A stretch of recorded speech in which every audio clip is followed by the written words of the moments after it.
अपनी YouTube channel पर बहुत बहुत स्वागत है। तो बच्चों, आपका पहला प्रश्न है यहाँ पर, रेडियोधर्मी पदार्थ किस कण को उत्सर्जित करते हैं। तो रेडियोधर्मी जो पदार्थ होते हैं वो रखे रखे अपने आप किन हानिकारक किरणों को या किन हानिकारक कणों को निकालते हैं। तो आपका करेक्ट आंसर है ए सभी। तो वो अल्फा कणों को भी उत्सर्जित करते हैं, बीटा कणों को भी उत्सर्जित करते हैं और गामा कणों को भी उत्सर्जित करते हैं। इन सब को हम किरणें भी बोलते हैं। ये बहुत हानिकारक किरणें होती हैं, कैंसर भी हो जाता है। तो रेडियो एक्टिव पदार्थ जो हैं, जो परमाणु रिएक्टर होते हैं उनमें काम में आते हैं। तो जब यूरेनियम आदि ईंधन पदार्थों से विद्युत बनाई जाती है तो कई रेडियो एक्टिव पदार्थ जो है बच जाते हैं। तो आपका आंसर क्या है, ए सभी। अब परीक्षा में प्रश्न क्या पूछेंगे कि जो बीटा कण होते हैं, बीटा कणों पर कैसा आवेश होता है। बच्चों पता है आपको, माइनस आवेश होता है। इसी प्रकार बच्चों इलेक्ट्रॉन पर भी माइनस आवेश होता है। आपको ये ध्यान रखना चाहिए। अल्फा कण को अपन ऐसे लिखते हैं 2He4, 2He4, ठीक है, धनायन। तो इस पर धनावेश होता है, किस पर, अल्फा कणों पर। ये आपको पता होना चाहिए। प्रश्न बनते हैं, ऐसे ही प्रश्न आते हैं। सभी जैव यौगिकों को बनाने वाला अनिवार्य मूल तत्व कौन सा है। जितने भी जीवित जीव हैं, सजीव जीव हैं, एक किस तत्व से बने होते हैं। तो आप सभी को पता है, ये हम सभी कार्बन से मिलकर के बने होते हैं। किससे बने होते हैं, कार्बन से मिलकर के बने होते हैं। रेडियो कार्बन डेटिंग से किसका निर्धारण होता है। रेडियो कार्बन डेटिंग से जीवाश्मों की आयु का पता लगाया जाता है। ये क्या होता है बच्चों, कभी कभी क्या है, पत्थरों में जीवों के अवशेष मिलते हैं तो उसमें कार्बन 12 का पता लगा करके ये पता कर लेते हैं ये कितने साल पहले का है, इसको मरे हुए कितनी सालें हो गई। जीवाश्म माने जीवों के अवशेष जो अब बन चुकी हैं, पत्थर को अस्म भी कहते हैं। जीवों के अवशेष क्या कहलाते हैं, जीवाश्म कहलाते हैं। और इनकी आयु का पता लगाते हैं रेडियो कार्बन डेटिंग से। ये दिख रहा है, ये कार्बन ही तो है।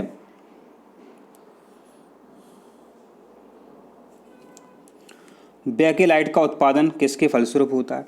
मानो जो बेकेलाइट है ये किससे बनाई जाती है। तो जो बेकेलाइट है फिनॉल एवं फॉर्मेल्डिहाइड से बनाई जाती है। बेकेलाइट किससे बनाई जाती है, फिनॉल एवं फॉर्मेल्डिहाइड से बेकेलाइट बनाई जाती है। भूरा कोयला के नाम से कौन जाना जाता है। तो इसका आंसर है आपका लिग्नाइट। आपको पता होना चाहिए, आपने हमारा चैनल सब्सक्राइब किया है तो आप हमारे वीडियो देखते हो तो भूल जाओगे।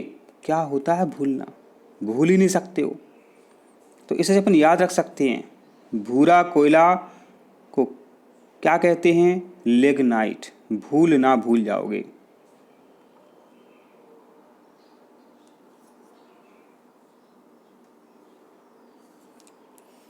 रसायन विज्ञान के क्षेत्र में सर्वप्रथम नोबेल की चाहत थी। सबको चाहत होती है कि नोबेल पुरस्कार मिले। तो सबसे जो पहला पुरस्कार है, सर्वप्रथम जो पुरस्कार मिला, नोबेल पुरस्कार मिला रसायन विज्ञान के क्षेत्र में, तो किसको दिया गया। ये दिया गया था J.H. बांट हाफ को। याद कैसे रखें, यह प्रश्न देखो, चाहत सबको होती है और चाहत को अपन क्या बोलते हैं इंग्लिश में, बांट। क्या बोलते हैं, बांट माने चाहत। तो क्या लिखा है, बांट हाफ। तो J.H. बांट हाफ अपन याद रख सकते हैं। निम्नलिखित में कौन शुष्क धुलाई के काम में आता है। तो जो महंगे कपड़े होते हैं, ड्राई क्लीनिंग करवाते हैं, दुकानों में जाके ड्राई क्लीनिंग करवाते हैं। तो दुकानदार जो है किससे कपड़ों को साफ करते हैं, किससे कपड़ों को धोते हैं। तो इसका आंसर आपका बेंजीन। इसका आपका आंसर क्या है, बेंजीन। ध्यान रखें, बेंजीन इसका आंसर है। तो ड्राई क्लीनिंग में बेंजीन काम में आता है। अब ये ध्यान रखो, घर पे कपड़े धोते हो तो कपड़े खराब हो सकते हैं। कपड़े खराब हो गए तो कपड़े कैसे हो गए, बेजान कपड़े हो गए। माना उनमें कोई चमक नहीं रही, तो बेजान बेजान से कपड़े लग रहा है, पुराने पुराने लग रहा है। तो बेजान होने से बचाने के लिए कपड़ों को धोते हैं बेंजीन से। शुष्क धुलाई माने ड्राई क्लीनिंग किससे की जाती है? बेंजीन से की जाती है। और बेंजीन का बच्चों पता है आपको सूत्र क्या होता है? बेंजीन का सूत्र होता है बच्चों C6H6। याद कर लो, याद कर लो। कक्षा 11 में आपको आपके टीचर समझाएंगे, याद कराएंगे। और आपको पता है एरोमेटिक यौगिकों का जन्मदाता, एरोमेटिक यौगिकों का जन्मदाता बच्चों यही बेंजीन है। मानो जब ऑर्गेनिक केमिस्ट्री आप पढ़ेंगे तो बेंजीन के बिना आप कुछ भी नहीं कर सकते हो। तो एरोमेटिक यौगिकों को जन्मदाता कौन है? बेंजीन है। बेंजीन का सूत्र क्या है? C6H6।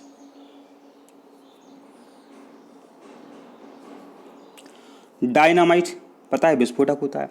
इसको बनाने के लिए किस द्रव का प्रयोग किया जाता है? तो इसका आंसर है आपका नाइट्रोग्लिसरीन। तो डायनामाइट बनाने में नाइट्रोग्लिसरीन द्रव का प्रयोग किया जाता है। न्यूट्रॉन की खोज किसने की थी? बता दो नाच करके, नाच करके बता दो। तो बिल्कुल सही बात है, न्यूट्रॉन की खोज की थी जेम्स चैडविक ने।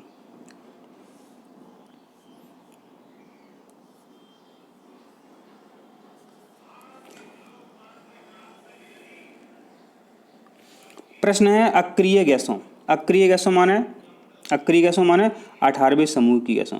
18वें समूह की गैस माने शून्य समूह की गैसों।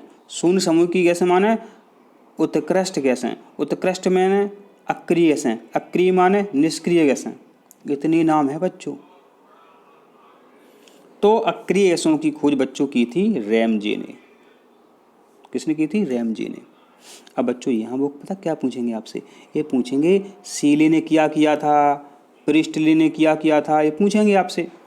तो बच्चों सीले ने ऑक्सीजन की खोज की थी, लेकिन ये दुनिया वालों को ये बता नहीं पाए, इन्होंने अपनी खोज छपवा नहीं पाई।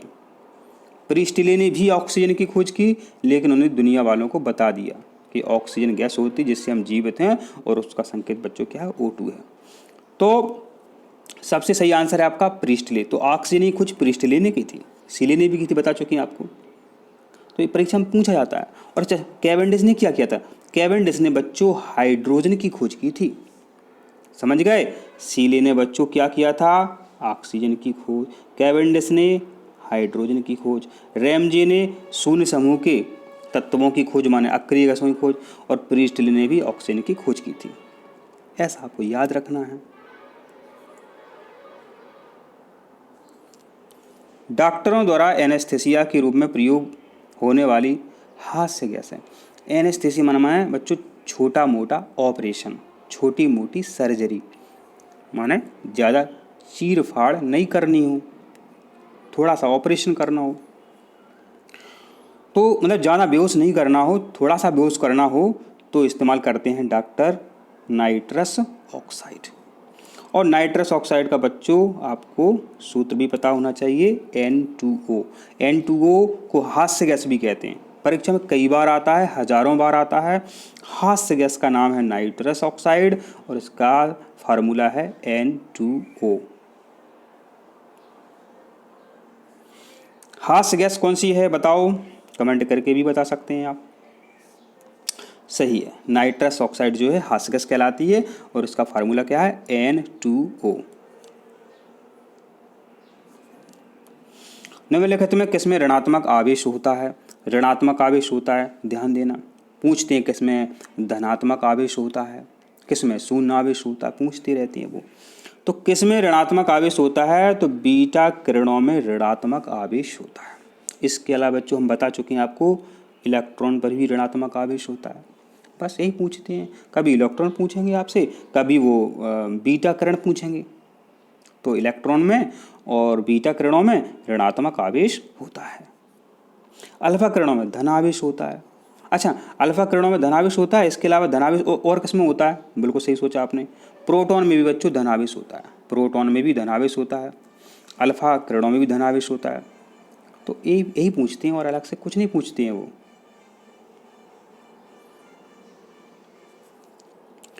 रेडियो सक्रियता की खोज किस वैज्ञानिक ने की थी? तो रेडियो सक्रियता की खोज हेनरी बैकुरल ने की थी। अब याद नहीं रहता, बच्चे भूल जाते हैं। अच्छा, कभी आपने यह देखा है, रेडियो, पुराने ज़माने में रेडियो सुनते थे सब लोग, जब टीवी कम थी, तो जब रेडियो सुनते थे कई लोग, तो कई लोगों को गुस्सा आती थी और बोलते थे बस तुम रेडियो पे सुनते रहते हो, रेडियो में क्या बक रहे हैं लोग बाग, रेडियो में बकते ही रहते हैं, तुम सुनते रहते हो। तो रेडियो में क्या करते हैं लोग बाग, बकते ही रहते हैं।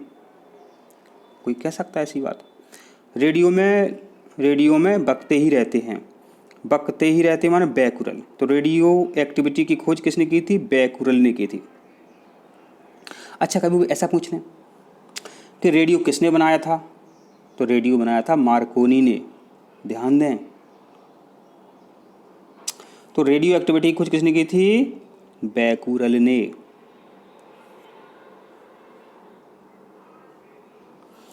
ऐसे कार्बनिक यौगिक जिनके अवयव अणुसूत्र समान होते हैं परंतु संरचनात्मक सूत्र भिन्न भिन्न होते हैं, क्या कहलाते हैं? ये कहलाते हैं आपके समावयवी। माने अणुसूत्र समान हो, संरचना सूत्र भिन्न भिन्न हो तो समावयवी कहते हैं। कौन सामान्य ताप पर द्रव है? सामान्य ताप पर द्रव है, तो जो पारा है इस सामान्य ताप पर द्रव होता है। पारा को अपन बच्चों मरकरी भी कहते हैं, पारा को मरकरी भी कहते हैं। तो जो पारा है बच्चों, तो जो पारा है ये बहुत काम का होता है, ठीक है।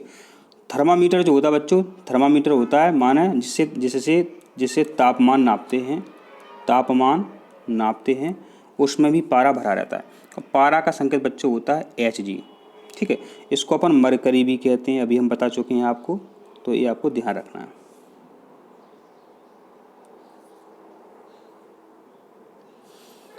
इथिलीन के बहुलीकरण से जो प्लास्टिक बनाई जाती है वह है, देखो बहुलीकरण को विज्ञान की भाषा में पॉली कहते हैं। क्या कहते हैं?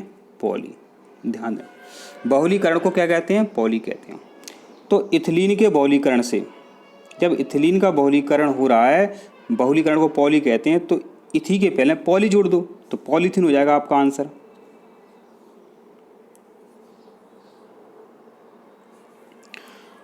इंपॉर्टेंट है, शीत प्रधान देशों में ऑटोमोबाइल के रेडिएटर्स में एंटी फ्रीज लिया जाता है, इस मिश्रण में क्या क्या होता है? आप सभी जानते हैं जो कार होती हैं, बस होती हैं, उनमें रेडिएटर होता है इंजन को ठंडा करने के लिए।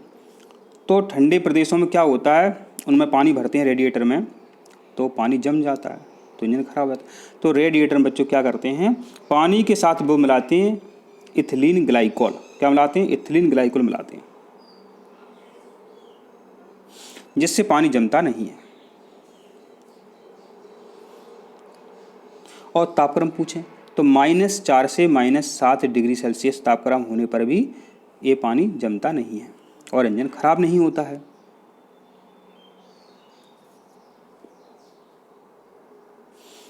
प्रोटॉन की खोज किसने की थी? तो प्रोटॉन की खोज की थी गोल्डस्टीन ने। किसने? गोल्डस्टीन ने। अब ध्यान देना, अगर परीक्षा में गोल्डस्टीन ना लिखा हो, रदरफोर्ड लिखा हो, तो रदरफोर्ड आंसर आप सही कर देंगे, ठीक है। अगर रदरफोर्ड भी लिखा हो, गोल्डस्टीन भी लिखा हो, तब आपका आंसर होना चाहिए गोल्डस्टीन।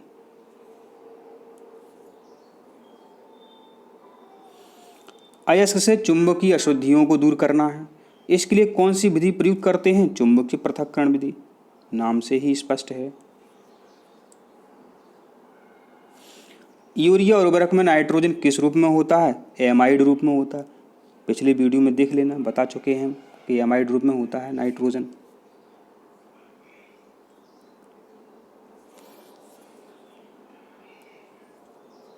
खाना बनाने में प्रयोग की जाने वाली गैस मुख्यतः है, तो इसका आपका आंसर है मीथेन, CH4।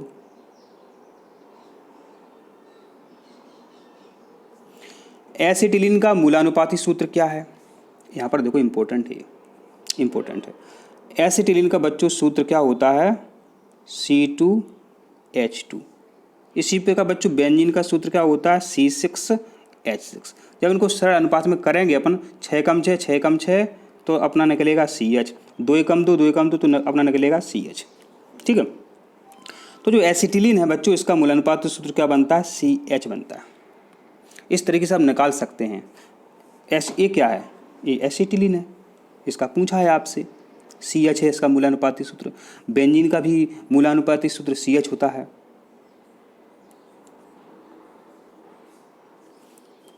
किसमें कार्बन नहीं है? किसमें कार्बन नहीं है? तो देखो हीरा में भी कार्बन होता है, क्योंकि ये कार्बन का ही अपर रूप है। ग्रेफाइट भी कार्बन का अपर रूप है, कोयला भी कार्बन ही होता है। किसमें कार्बन नहीं? तो भैया सब में है। इसलिए आपका आंसर क्या है? उपरोक्त में से कोई नहीं, क्योंकि सभी में कार्बन है। तो आपने यहाँ पर क्या सीखा कि ये सभी क्या है? कार्बन के अपर रूप हैं। तो अब तो किसमें कार्बन नहीं है तो आप समझ गए, उपरोक्त में से कोई नहीं, क्योंकि सभी आंसर इसमें सही है। अब कौन सी सबसे भारी धातु है? तो सबसे भारी धातु होती है बच्चों ऑस्मियम। कौन सी होती है? ऑस्मियम। ऑस्मियम का आपको संकेत भी पता होना चाहिए, OS। ये ऑस्मियम का संकेत है। ये सबसे भारी धातु होती है। अच्छा, सबसे हल्की पूछे धातु कौन सी होती है? तो लिथियम आपका आंसर होना चाहिए, ध्यान दें आप। शुद्ध जल का pH मान कितना होता है? 7 होता है।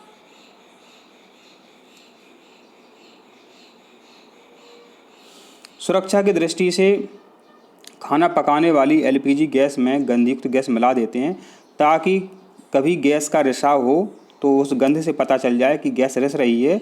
तो उसमें कौन सी गैस मिलाते हैं बच्चों? तो उसमें मिलाते हैं मरकैप्टल।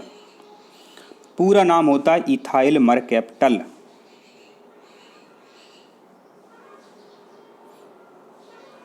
अश्रु गैस का रासायनिक नाम क्या है? अश्रु गैस का रासायनिक नाम क्या है? क्लोरोएसीटोफेनॉन। हमने इसको ऐसे याद करवाया था पिछली वीडियो में। कल्लू के नंबर कम आए, कल्लू रो रहे थे, कल्लू रो रहे थे।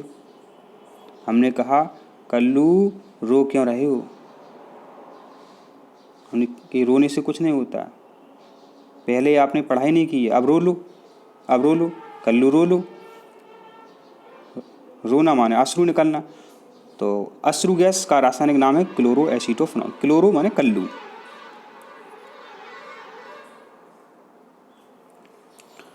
क्षारीय विलयन के pH का मान हमेशा कितना होता है? तो आप सभी को पता है, 7 से कम हो तो अम्ल होते हैं, 7 से अधिक हो तो क्षार होते हैं। तो क्षार का पूछा है तो 7 से अधिक देख लो कहाँ लिखा है, 7 से अधिक लिखा है आपका B ऑप्शन में। हमने आपसे कहा अम्लीय विलयनों का pH का मान होता है। कौन सा विकल्प सही है? कमेंट में आप जवाब दें। संचायक बैटरियों में निम्नलिखित में से कौन सी धातु का प्रयोग किया जाता है? तो आपने नाम सुना होगा सीसा संचायक सेल। जो घर की बैटरियां होती हैं इन्वर्टर वाली, उनमें सीसा ही तो होता है इस्तेमाल, सीसा। इसलिए तो वो पुरानी बैटरी आपकी बिच जाती है दोबारा से। तो आपने सीख लिया जो सीसा संचायक सेलें होती हैं उनमें सीसा का इस्तेमाल होता है, सीसा से वो बनाई जाती हैं बैटरियां। और जस्ता का संकेत क्या होता है? Zn।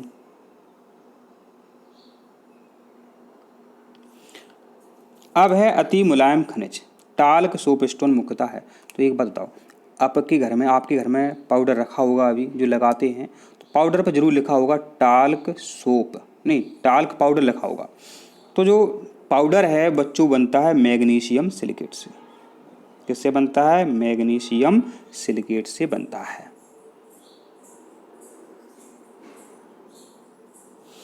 पोजिट्रॉन किसका प्रतिकरण है? पोजिट्रॉन माने होता है बच्चों प्लस, पोजिट्रॉन माना होता है प्लस, और पोजिट्रॉन होता है प्लस, प्लस का उल्टा क्या होगा? माइनस। और माइनस आवेश किस पे होता है बच्चों? इलेक्ट्रॉन पे होता है। तो पोजिट्रॉन किसका प्रतिकरण है? इलेक्ट्रॉन का प्रतिकरण है।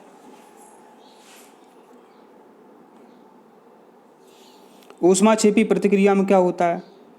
तो ऊष्मा मुक्त होती है, ऊष्मा निकलती है। ऊष्माक्षेपी में ऊष्मा निकलती है।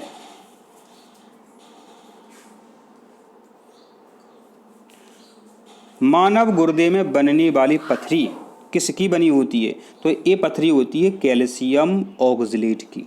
और आपको पता है टमाटर में कौन सा अम्ल होता है? यही होता है कैल्शियम ऑक्सलेट।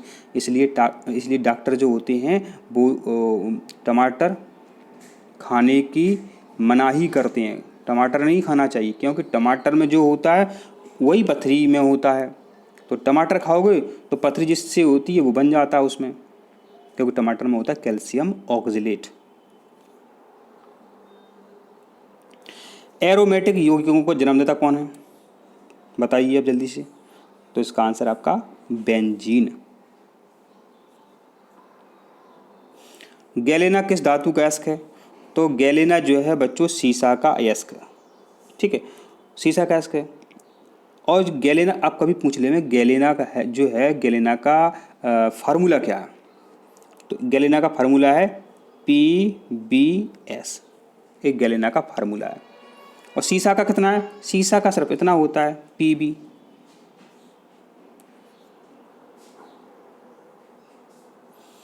चूना पत्थर का रासायनिक नाम क्या है, कैल्शियम कार्बोनेट, आप सभी को पता है।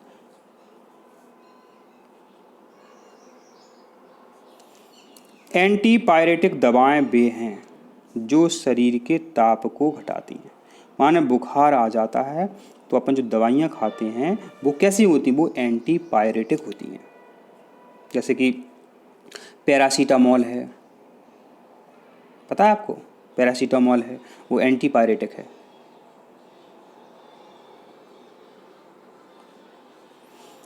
वायु में कौन सी नोबेल गैस नहीं होती है, नोबेल गैस माने 18वें समूह की गैस है। देखो ये नया नाम आ गया। तो वायु में कौन सी नोबेल गैस नहीं होती है, रेडॉन गैस। कौन सी, रेडॉन, इसका संकेत होता है Rn।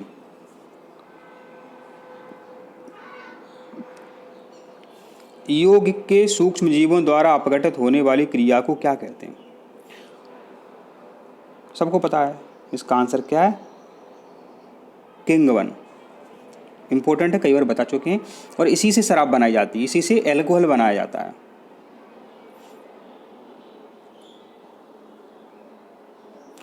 गैसोहॉल जो मोटर गाड़ियों में ईंधन के रूप में प्रयुक्त होता है, क्या है वास्तव में।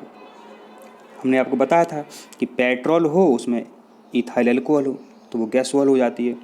तो देखते हैं, तो आपका जो बी आंसर है, पेट्रोल और एल्कोहल का जो मिश्रण है वो गैसोहॉल कहलाता है। एस्प्रिन, माने बुखार में डॉक्टर दवाई जो देते हैं उस दवाई का नाम लिखा है इसमें, तो एस्प्रिन एंटीपायरेटिक है, माने बुखार में काम आती है एस्प्रिन नाम की दवाई। तो एस्प्रिन क्या है, एंटीपायरेटिक है।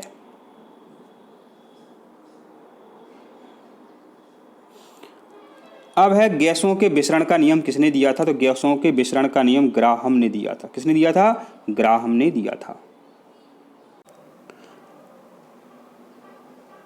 आपने यहाँ पर देखा कि टाइपिंग मिस्टेक हो गई है कि आवोगाद्रो जो संख्या है वो कितनी है, 6.022 गुणित 10⁻23। यह सही संख्या है। कौन सी, आवोगाद्रो संख्या।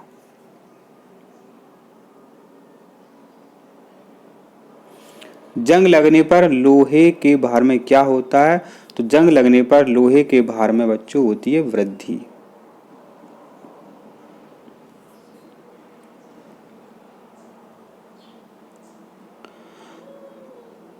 DDT का पूरा नाम क्या है, तो DDT का पूरा नाम है डाइक्लोरोडाइफेनाइल ट्राइक्लोरोएथेन। इस तरीके से हमने आपको सभी क्वेश्चन के आंसर बता दिए हैं। आप वीडियो को लाइक ज़रूर करें।